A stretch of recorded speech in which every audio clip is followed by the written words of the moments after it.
Ó, esse aqui é o The Mind Extreme.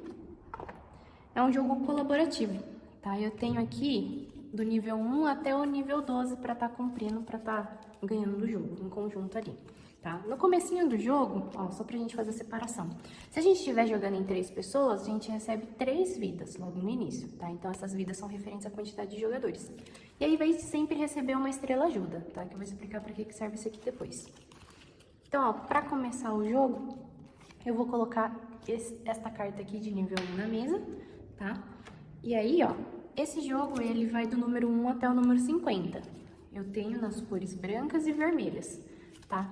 As cores brancas significa que eu preciso criar um bloquinho aqui de números crescentes, tá? Por exemplo, aqui eu tenho reservado essas 3 cartas aqui, mas vamos supor, ó, que, né, na verdade, cada uma dessas cartas vai estar com um jogador. Eu vou botar com essa aqui, essa aqui e essa aqui, tá? Então, ó, vendo dessas 3 aqui, quem teria que colocar primeiro seria o número 2. Então, depois viria o 19 e depois viria o 46. Só que eu não sei que carta que o outro tem, eu só sei da minha própria carta. E a gente também não pode se comunicar durante o jogo, tá? Então, a gente vai um pouquinho por raciocínio lógico também, né? E na parte de probabilidade, quais as chances que alguém teria, né? Por exemplo, isso aqui, ó, carta 2. Quais as chances de uma das duas ter a carta número 1? Né? Seria bem baixa. Então, eu posso arriscar, tá? Colocar a minha carta primeiro aqui. Se alguém tivesse o número 1, a gente já perderia, porque, né, não seguiu a ordem crescente. Então, ó, eu colocando o número 2 aqui, ninguém se pronunciou que tá errado, que tem uma carta menor, então o jogo continua. Então, ó, vendo das duas aqui, a próxima que teria que colocar a carta ali seria a Milena. Só que a Milena não sabe a carta que a Ana tem, e a Ana também não sabe o que a Milena tem aqui. Então, tem que ver qual das duas arriscaria de estar colocando a próxima carta aqui, tá? Se, por exemplo, a Ana colocasse esta carta aqui, já perderia, né, essa rodada, porque a Milena tinha um menor que 46. Tá? Mas ainda ali por probabilidade ou por raciocínio lógico, se as cartas vão de 1 a 50, a Ana poderia pensar que a carta dela é muito alta, né? Que 46 é muito perto de 50. Então, ela poderia não jogar, né? Ela pode deixar a carta na mesa, assim, para dar uma informação ali corporal, de linguagem corporal, que ela não quer tacar a carta dela. Tá? Então, nisso, a Milena, ela pode entender ali, né, de acordo com a sintonia, a telepatia delas ali, que ela poderia ser a próxima a abrir a carta dela aqui.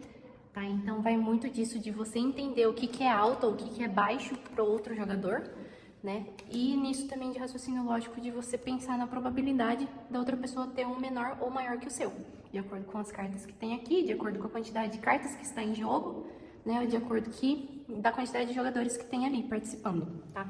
Então, ó, se formasse essa ordem aqui crescente bonitinho, a gente passaria de nível, tá? Então, do nível 1 iria pro nível 2. Então, a gente colocaria ali a próxima carta de nível, tá? Mas tem um outro detalhe aqui também.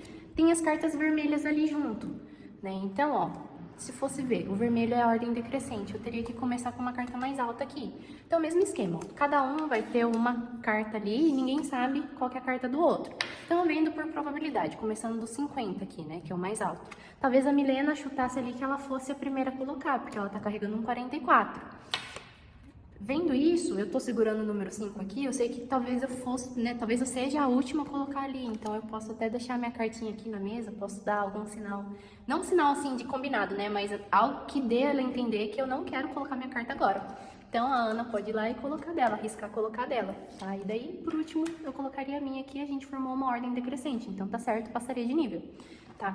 Então, como eu falei, no nível 1, cada um dos jogadores vai receber uma carta só. Então, essa quantidade de cartas em mão, ele é bem referente ao nível que você se encontra. Então, ó, essas brancas e vermelhas, elas estão todas misturadas, na verdade, tá? Então, ó, por exemplo, uma carta para cada um. E aí, ninguém sabe a carta que o outro tem. Eu vou só abrir aqui para exemplificar. Tá? Então, aqui saiu todas vermelhas, mas eu não sei se elas têm branca, qual número que é. Tá? Então, visto nisso, que começa pelo número 50 aqui, eu carrego um 49 vermelho. Eu posso chutar que eu talvez seja a primeira. Mas aí, ó, 49 ali, ele não tá muito distante de um 35, então talvez a Ana achasse que ela fosse a próxima aqui. Mas aí, depois a Milena, ela vai intervir falando que, ó, na verdade, eu tinha um que entrava aqui no meio, né? Então, a gente recomeça o jogo, quer dizer que perdeu, né? Ó, a ordem deu errada, de 49 foi para 35 e depois foi para 42, né? 42 teria que entrar aqui no meio. Então, o que que acontece? Quando acontece isso de perder essa rodada, né, porque deu errado, a gente vai fazer a distribuição de novo dessas cartas aqui, porque a gente não conseguiu passar do nível 1. E daí a gente vai perder uma vida também. Né? Toda vez que a gente erra ali, a gente perde uma vida. Então, se a gente começou com 3 vidas, a gente vai para 2 vidas. Tá? Vamos supor que dê certo ali, a gente consiga passar do nível 1 e a gente vai para o próximo nível aqui, nível 2. Aqui na carta sempre vai indicar se você ganha alguma coisa ali por estar chegando nesse nível. Então, por exemplo, esse aqui você ganhou uma estrela ajuda, tá? Chegando no nível 2. Vamos supor que, por exemplo, né, você passou ali e foi pro nível 5. Daí, se a gente perde todas as vidas nesse nível 5, vamos supor que a gente estava com 2 vidas aqui, aí errou aqui, teve que recomeçar, perdeu outra vida e perdeu outra vida. Quando perde todas as vidas, o grupo inteiro vai voltar pro nível 1 e vai ter que fazer tudo de novo, vencer todos os níveis, tá? Tem alguns detalhes aqui também, ó. Por exemplo, no nível 3 ele começa a aparecer esse ícone de mãozinha aqui. Quando tem esse símbolozinho aqui de mão, significa que a gente tem que montar essa fileirinha aqui, né? Só que de forma fechada as cartas. Então, por exemplo, se tá aqui mostrando a mãozinha no branco, a gente tem que montar o crescente aqui fechado. Então, vamos supor, ó, a gente tá no nível 3. Cada um vai receber 3 cartas ali, né? E a partir disso a gente vai ver se coloca no branco, no vermelho, tá? Eu vou dar um exemplo aqui de como que teria que ser. Por exemplo, aqui, ó, do branco, esse aqui teria que ir primeiro, depois esse e depois esse. A gente não sabe, né? Porque cada um que vai colocar as cartas ali, onde achar que deve ir. Daí no finalzinho da rodada que a gente vai verificar se ficou na ordem certa. Aqui, tá? No caso, ó, o 1 começaria aqui, depois seria o 8, 29. Então aqui tá certinho, tá? Mas ele é bem difícil ali porque realmente você não sabe o que o outro tá jogando aqui, né? A gente tem que ir de acordo com o tempo que tá demorando do outro jogar, né? Quem talvez seja o próximo, tá? Tem alguns aqui que o vermelhinho que vai ser o fechado.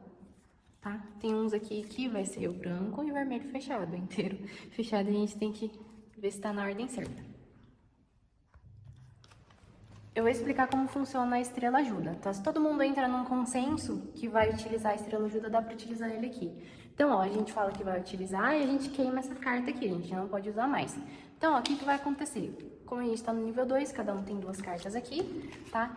Então, ó, dentro dessas cartas que você tem, você vai abaixar, né? Vai mostrar a sua carta mais baixa, tá? Então, por exemplo, esse aqui abaixaria um 7, esse aqui iria abaixar um 20 e esse daqui iria abaixar um 29.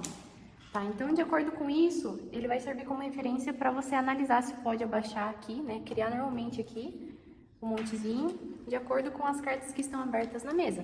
Então, por exemplo, ó, se essa pessoa tá segurando um 14 e ela sabe que a mais baixa desse cara aqui é 20 e dessa pessoa aqui é 29, consequentemente, eu sei que eu posso abaixar o meu, né? Com certeza aqui, então ele ajuda nesse sentido. Eu consigo saber que horas que eu posso abaixar o meu, talvez. Então, de acordo com essas outras pessoas aqui, teria que analisar, né? Então, por raciocínio lógico, esse aqui tá segurando um 49, então ele pode aguardar pra tá colocando a carta ali no montezinho, tá? Então, ele serve só pra gente ter uma referência aqui da carta mais baixa da outra pessoa. Em relação a isso, a gente toma a decisão se vai colocar a nossa ali no montezinho ou não, tá? Elas não fazem parte daquele montezinho, a gente só abaixa ele na mesa e deixa aberto aqui pra gente saber como referência.